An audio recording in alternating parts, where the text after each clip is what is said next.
थी वो सोचता है जाने के बारे में, और वो फाइनली जहाँ से वो उसे गार्डन मिलता है जो कि वहां से 1.5 किलोमीटर है। वो क्या करता है, आसपास देखता है तो टैक्सी वगैरह मतलब वहां पे गाड़ी वगैरह कुछ मिल नहीं रही थी। वो खुद ही दौड़ते दौड़ते जाने की कोशिश करता है, और वो 1.5 किलोमीटर दौड़ते हुए पहुंचता है अपने हाँफते हुए। तो भी उसके पैर में स्टार्टिंग में पता है उसने मार खाई के रॉबर से, तो उसके पैर में थोड़ी चोट लगी, तो वो भी उसे दर्द है, तो वो लंगड़ा पे लंगड़ाते चलने लगा वो आगे जाके। तभी देखता है कि सामने कोई तो एक बेंच है, एक गार्डन का व्यू है सामने, एक बेंच है, एक पेड़ है, और उस पेड़ के नीचे उस बेंच के ऊपर वो लड़की बैठी और आसमान में कोई देख रहा है। पीछे से देखने पे ये तो नहीं बता सकते ना कि यही पूजा है भाई, आगे जाके देखना पड़ेगा। तो हो जाता है, तो वो साइड से देखता है तो हाँ वो पूजा ही थी।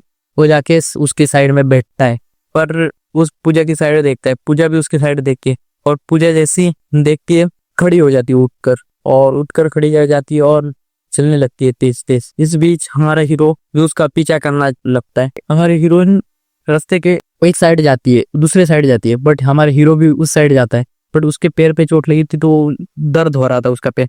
और फिर दोबारा वो हीरोइन इस साइड आ जाती है रास्ते के। अब होती है रास्ते, लड़की रुक जाती है और लड़का भी रुक जाता है, जहाँ पे वही सेम सीन जो हमने स्टार्टिंग में कहा था। एक तरफ लड़का खड़ा है जिसके पीछे बिल्डिंग्स है, और एक तरफ लड़की खड़ी है जिसके पीछे गार्डन है, और बीच में वही रोड यानी वही दरार, और दोनों के आंखों में आंसू। बस यही तो मैंने शुरुआत से बिल्डअप दे रहा था, पता है इससे लिखने में मेरी फटी पड़ी थी भाई। मतलब कैसे भाई यहाँ तक पहुंचाऊंगा स्टोरी को, ये और फाइनली मैंने इस यहाँ तक पहुंचा दिया था। अब आगे का क्लाइमैक्स और वही सवाल, क्या होगा अब? क्या लड़के लड़की से मिलेगी? क्या उन दोनों के बीच दोस्ती होगी, प्यार होगा? क्या होगा?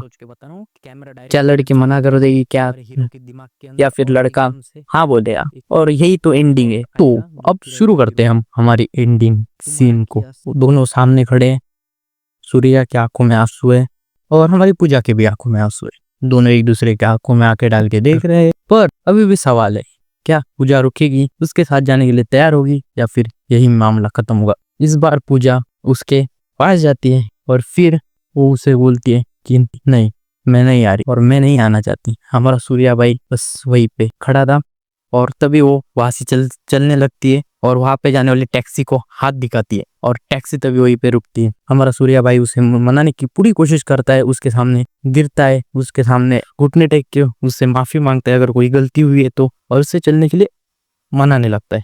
और पर हमारी पूजा नहीं मानती, वो अपने रास्ते जाना चाहती है, और इसी के साथ वो टैक्सी के अंदर बैठ के निकल जाती है। हमारा हीरो उसकी टैक्सी यानी हमारे सूर्या भाई टैक्सी के पीछे भागते हैं, पर भागकर क्या फायदा जबकि टैक्सी तो तेज है, और वहीं पर ही वो गिर जाते हैं। अब क्योंकि एक तरफ वो अभी भी आंखों में आंसू है, अब एक तरफ उसने अपनी सबसे बड़ी प्यार यानी पूजा को कहीं ना कहीं खोते हुए देख रहा है, गुस्सा भी है अंदर, और इसी गुस्से और नफरत के साथ वो रोड के साइड बैठ जाता और सोचने लगती कि यार क्या करूं मैं ऐसा।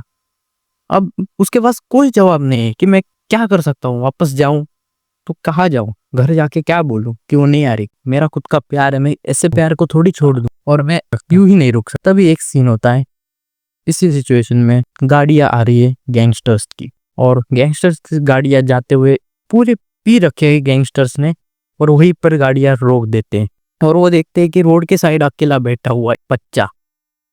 उनके लिए वो बच्चा है ना 21 साल का, 21-22 साल का बच्चा, जब रोड के साइड बैठा हुआ दिखता है और बाहर निकलते गाड़ी से और उसके पास जाते हैं और उसकी तरफ देखने लगते हैं अजीब अजीब तरह से। फिर उसे अपनी दारू ऑफर करते हैं, बट वो ठुकरा देता है क्योंकि हमारा हीरो स्टार्टिंग से नहीं पता रहा, और वो उसे बुली करने लगते हैं, उसे चिढ़ाने लगते हैं।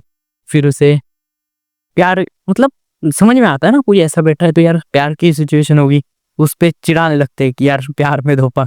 उसे जबरदस्ती दारू पिलाने की कोशिश की जाती है, और आखिर में उनका जो लीडर है गैंगस्टर का उसे किक करता है, और आफ्टर दैट किक वो उसे फिर दारू पिलाने की कोशिश करता है। तब हमारा हीरो वो बोतल उठाता है और सीधे देखकर उसके लीडर के सिर पे मारता है, और जब वो सिर पे मारता है तो उसकी पूरी गैंग जो थी उस पे टूटने पड़ती है, उसे धकेलती है पीछे। अब उसके हाथ में वो बोतल का खंजर टाइप बन चुका था टूटने की वजह से ग्लास का, और इसी के साथ हमारे हीरो की उन सभी के साथ फाइट होती है। यहाँ वो सबको मार डालता है। उन 10 गैंगस्टर थे, उन 10 के 10 गैंग के जो मेंबर्स थे, जो भी थे वहां पे, लीडर के साथ सबको गुस्से में और इस तरह कदर मारता है ना भाई, मतलब सोचने में मजबूर हो जाओ। एक बच्चा 21 साल का मार रहा है, और उस वहां पे गैंग लीडर की मतलब बंदूक भी थी, वो निकाल के एक शॉट्स लगा देता है हेड हेड पे, क्योंकि वो गेम बहुत खेलता था शुरुआत से, तो उसका एक्यूरेसी भाई रियल लाइफ में भी अच्छी हो चुकी थी गेम खेलने की वजह से, और वो एक एक को मारता है। पर तभी एक चीज हो जाती, 10 के 10 गैंगस्टर मर चुके, और हमारा सूर्या भाई एकदम गैंगस्टर टाइप लुक में वहीं पे खड़े, और वहां पे पुलिस भी आ चुकी है अब, और पुलिस आती है, उसे हथकड़ी पहनाती है और अपने साथ गाड़ी में बैठा के पुलिस थाने ले जाती है। यहाँ पे हमारे सूर्या भाई बैठे हैं एकदम अंदर की साइड, और अभी भी नजरों में और आंखों में वही गुस्सा, जो कि वही प्यार से भरी नफरत अब कहीं ना कहीं ऐसी चीज में बदल चुकी थी। और लास्ट का सीन है जहाँ हमारा हीरो बैठा है, क्या बोलते हो, इन्वेस्टिगेशन के लिए, और इन्वेस्टिगेशन होने वाली है हमारे हीरो पे कि आखिर उसने क्यों मारा। और इसके साथ ये कहानी होती है यहीं पे ही खत्म, और आने वाले पार्ट 2 यानी इसका सीक्वल, और वो जल्दी आएगा। और पार्ट 2 इसलिए जरूरी है क्योंकि अभी तक काफी सारे सवाल है कि आखिर इन लोगों का हुआ क्या, इन दोनों में क्या हुआ ऐसा कि पार्ट 2 बनाने की जरूरत है। आगे क्या होगा, क्या हमारे सूर्या भाई उससे प्यार करेंगे या सूर्या भाई जेल में ही सड़े रहेंगे। और इसका पोस्ट क्रेडिट सीन वो भी मैं जल्दी अपलोड करूंगा, जो कि सिर्फ 10 सेकंड 20 सेकंड का होगा,